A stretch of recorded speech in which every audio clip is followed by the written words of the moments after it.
Segment में हमारे साथ हैं मशहूर सहाफ़ी, शायर और अदीब अताउल हक कासमी। पाकिस्तान के तारीखी शहर लाहौर से ताल्लुक़ रखने वाले अताउल हक कासमी का शुमार उन मादूदे चंद सहाफ़ियों और अदीबों में होता है जिनकी तहरीरों को आखिरी सतर तक पढ़ा जाता है। इनकी तहरीरों की खास बात तंज़ो मज़ाह है।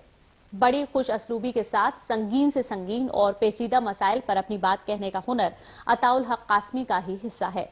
पाकिस्तान के अहम रोजनामों में कॉलम लिखने वाले जनाब कासमी एक अच्छे शायर और अदीब भी हैं।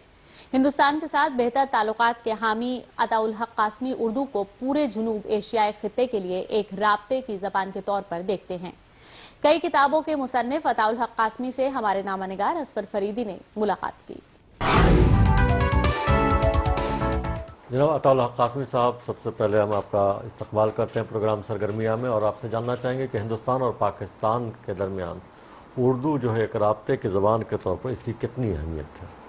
राब्ते की ज़ुबान पर तो ये मेरे ख्याल में सबसे ज़्यादा इम्पोर्टेंट जो है हमारी उर्दू है। इसलिए कि मैं अगर पेशावर चला जाऊँ, मैं बलूचिस्तान चला जाऊँ, सिंध चला जाऊँ, बॉम्बे चला जाऊँ, मैं इधर किसी भी दुनिया के इलाके में चला जाऊँ तो मुझे यानी कोई प्रॉब्लम नहीं होती, क्योंकि उर्दू जो है वो तमाम लोग जिनका किसी न किसी से तरह से ताल्लुक़ इंडो पाक से है, किसी न किसी तरह भी, वो उर्दू जानते हैं, चाहे वो उनकी मादरी ज़ुबान कोई भी क्यों ना हो। बल्कि आपको ये सुनकर खुशी होगी कि जो गल्फ़ की जो रियासतें हैं वहाँ चूँकि पाकिस्तानी और इंडियंस बहुत ज़्यादा हैं, तो वहाँ तो अब वो सारे उर्दू समझने लग गए हैं। यानी अरब शेख जो हैं वो भी कुछ ना कुछ समझ लेते हैं।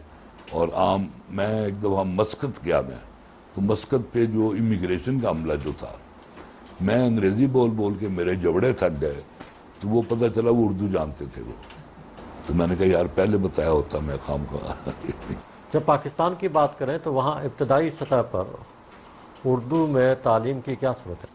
वो तो जबरन भी है ना, आप ये समझें FA तक तो हर एक ने उर्दू, मैट्रिक में भी उर्दू पढ़नी है, उसने 8वीं जमात में भी पढ़नी है, उसने FA में भी पढ़नी है और इम्तिहान देना, अगर उसमें से फेल हो गया तो फेल हो गया। लिहाजा वहाँ तो ये कोई मसला नहीं है। अलबत्ता FA के बाद फिर मसाइल पैदा होते हैं।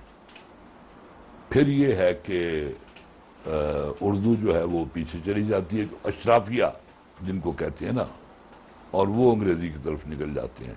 हत्ता कि उर्दू को तो छोड़ें, वो तो जो अपना हमारा कल्चर जो है उस कल्चर से भी बाहर निकल जाते हैं वो। तो वो यहाँ भी है, ऐसे ही है, दोनों मुल्कों में ऐसे ही है, तो उसमें कोई फ़र्क नहीं है। जनाब आम तौर से उर्दू के अदीबों को, शायरों को ये शिकायत रहती है कि उन्हें कारी कम मिलते हैं। ये कारियों की कमी है या अदब का गिरता मेयार है जिसकी वजह से उन्हें कारी कम मिलते हैं? कोई नहीं गिरा इसमें। लिखने वाले का आप कसूर कह लें, अगर कसूर नहीं हम कहते तो यूँ कह लें कि उसका उफ्ताद तबा ऐसी है। मसलन अब मेरी 18 किताबें छपी हैं, उनके अभी तक 25-25, 30-30 एडिशन आ चुके हैं। हालांकि वो नसर की किताबें हैं, लेकिन हल्की फुल्की हैं, आम आदमी पढ़ सकता है। इसी तरह अहमद फराज के बेशुमार छप चुके हैं, परवीन शाकर बेशुमार छप चुकी है। इसी तरह एक किताब छपी थी, वो आप बीती थी कुदरतुल्लाह शहाब की, वो मेरे ख्याल में लाखों की तादाद में छप चुकी है। या मजहबी किताबें जो हैं वो करोड़ों की तादाद में छपती हैं। अब जो नहीं छपते वो लोग हैं जो कम छपते हैं, और हालांकि वो बहुत बड़े राइटर हैं। मसलन इंतज़ार हुसैन बहुत बड़े राइटर हैं, उनकी किताब उस तरह नहीं पढ़ी जाएगी। या जो थे अपने नून मीम राशिद थे या मजीद अमजद थे, उनकी किताबें उस तरह नहीं पढ़ी जाएंगी जिस तरह अहमद फराज या परवीन शाकिर, या आजकल एक खातून निकली हैं हुमैरा अहमद नाम है उनका। She is a craze, she is a novelist, और मैं तो जिससे सुनता हूँ मैं हुमैरा अहमद का नाम सुन रहा हूँ, और मैंने अभी तक उनकी कोई किताब नहीं पढ़ी। हमें आती रहती है, यानी हमें ना जो रसाइल भी आते हैं, किताबें भी बहुत मिलती हैं पढ़ने को हमें। मेरी ज़ाती राय ये है कि यहाँ तहकीक और तनकीद का मायार پاکستان سے زیادہ ہے، اور ہمارے ہاں تخلیق کا معیار جو ہے وہ زیادہ ہے۔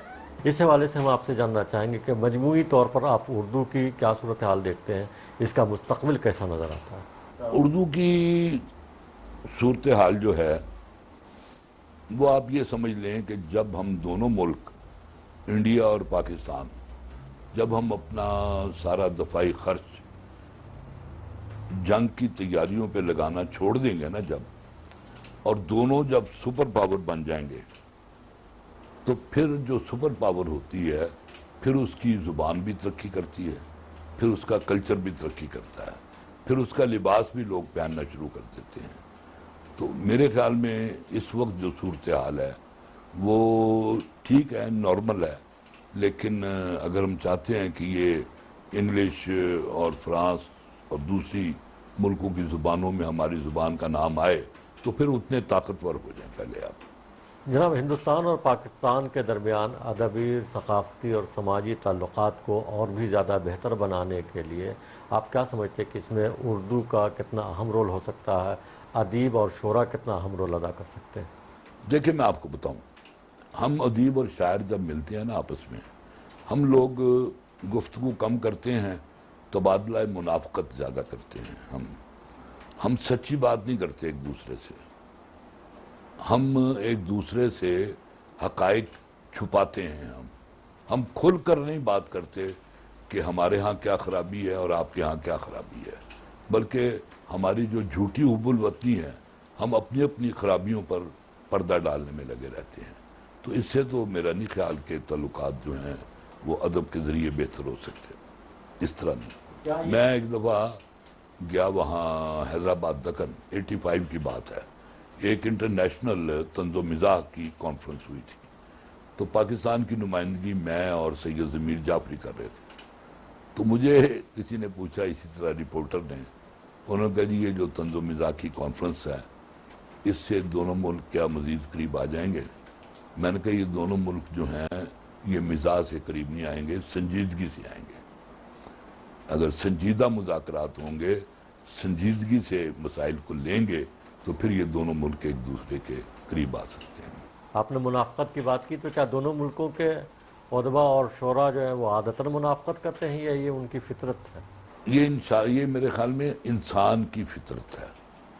ہم کسی بھی گروہ میں چلے جائیں، ڈاکٹروں کے پاس بیٹھ جائیں، وہاں ماشاءاللہ ایسی محفل غیبت منعقد ہو رہی ہوتی ہے، یعنی آپ انجینئرز کے ہاں چلے جائیں، آپ کسی آفس میں چلے جائیں، ہم سارا وقت ایک دوسرے کے بارے میں باتیں کرنے میں گزارتے ہیں۔